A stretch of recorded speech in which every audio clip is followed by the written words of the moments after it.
Hey everybody, I was planning on making a Halloween video similar to last year's at this time, but I wanted to address something more important and more spooky that has been eating away at me. That being the state of TF2 and its bots and constant DDoS attacks. I want to preface this video before I begin and mention I'm not making this to shed negativity, but to bring information to those who aren't fully aware. With that, let's get started.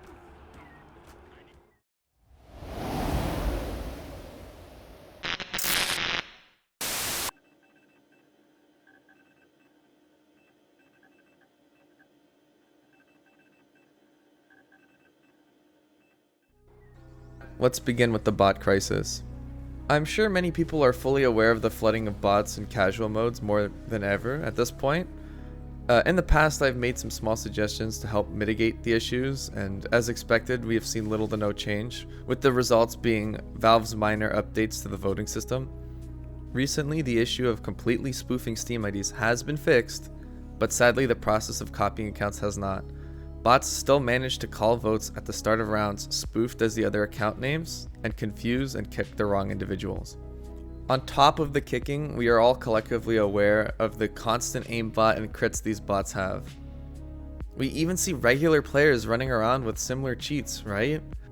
What if I told you all of these malicious tools are currently publicly hosted in an open repository for anybody to download and host more bots? What if I told you this repo has been open and hosted for over 4 years? For obvious reasons, I don't want to disclose the exact name of the software, but I'm sure you have seen it promoted in game chat by some of these bots at one point. To me, the fact that Valve hasn't forced this repo to shut down or used the fact that it was open source to detect these individuals or bots who are using this is incomprehensible. The feature set on this tool is huge, including targeting specific players or classes, or even ignoring something as simple as just hoovies.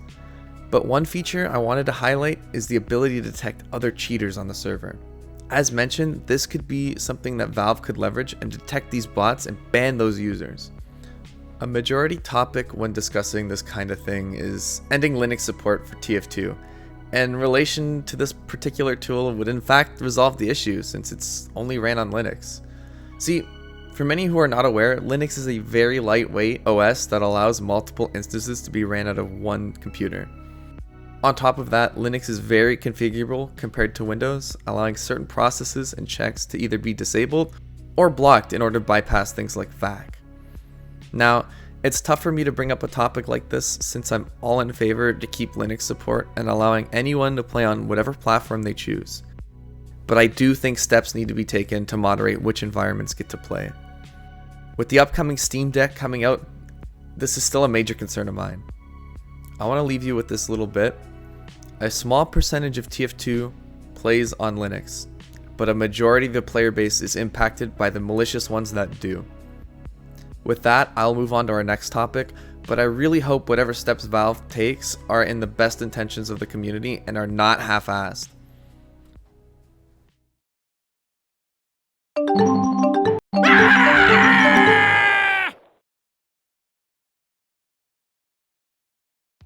So the next and more relevant thing is the current state of casual and its multiple DDoS attacks. As of producing this video, steps from Valve have been working to mitigate this issue, and I'll explain near the end of the video. Let me clarify this before we continue.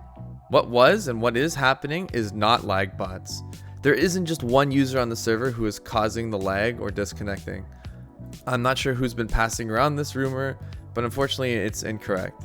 What we are actually witnessing in casual are constant direct denial of service attacks. To give a brief description of what a DDoS attack is for anyone who isn't aware, it is when multiple addresses or computers send/request information from one server at a time.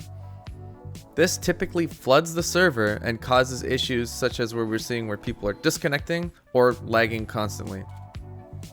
But why is this so frequent, and what can Valve do, or what are they doing to prevent this? So let's start by stating the obvious. Team Fortress 2 has been out since 2007. And so has its server hosting tools and methods. Dedicated servers are hosted via the same tool, and it has been for its entire lifespan. With that, so has its architecture. Back in 2007, hardware was a lot different than what we have today. Team Fortress 2 was intended to be playable off a single core processor. This can still be seen on its official store page. Well, a hosting tool is very similar and actually a lot lighter in resources, since it doesn't require it to visually render anything going on. But that framework was still built around that 1 to 2 core architecture of its time. So let's fast forward and put this into perspective as to what has been going on. Remember how we mentioned the server is to use 1 to 2 cores, maybe 2 cores? Well, as we know, most modern CPUs have anywhere between 4 to 24 plus cores. This is to help allocate certain tasks that your computer does. For TF2, since it's only using 1 and possibly 2 cores, let's use a metaphorical situation. You are an amusement park operator. Your job is to check people's tickets who get on your ride and hold the button down to make sure the ride is working. It seems like a lot of work for one person, but you do it. Kids hand you a park certified ticket and you let them on the ride and continue to hold the button down to have the ride actually run. The normal process of you checking the ticket is really fast since you only expect kids to have the right tickets on hand, and it will not affect the ride for others. Think like a Ferris wheel, where every rotation, one person gets off and a new person gets on. Now all of a sudden, one day, a large group of malicious kids come to your ride and attempt to get on.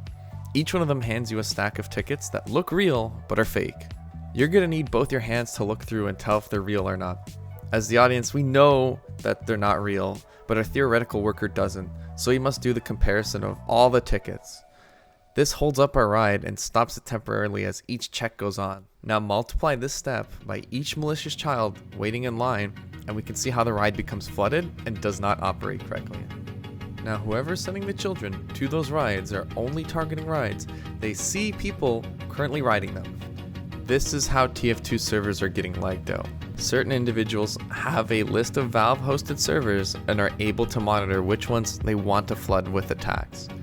This can be automated based on how many people are on the server and persist until they see nobody is left on those servers. Now, ways to prevent this kind of issue all really depend on how much effort Valve is going to put into updating either the existing tools or the setup of their servers.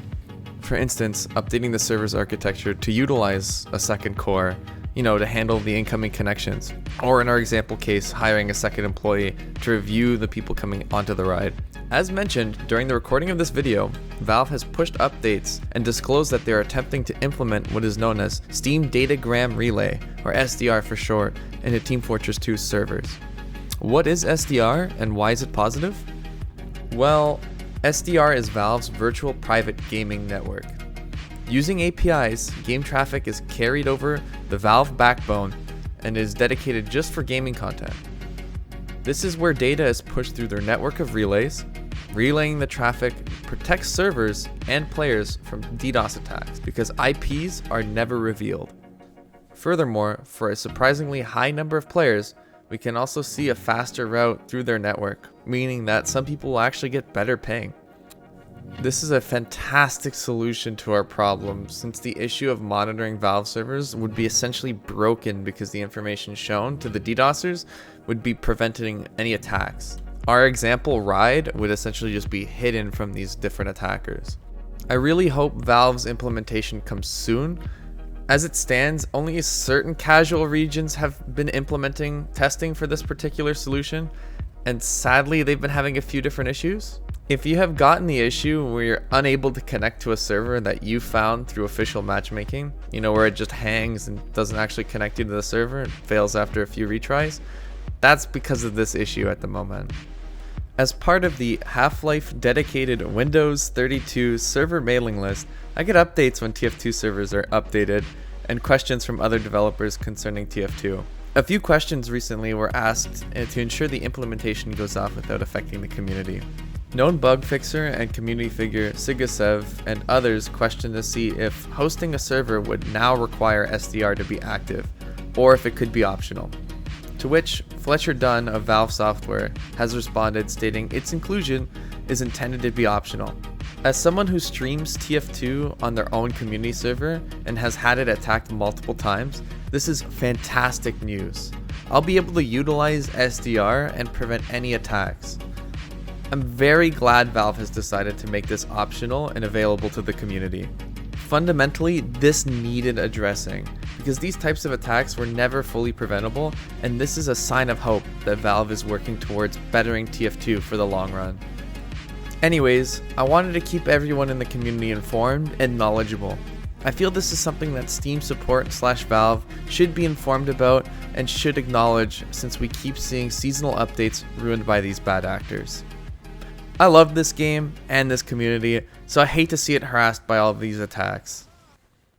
If you liked this video, I plan to continue making more Team Fortress 2 content, so make sure you subscribe and come check me out on Twitch. It's where I spend most of my time hanging out. Thank you so much for watching, and I hope to see you all soon. Have a good one. Peace.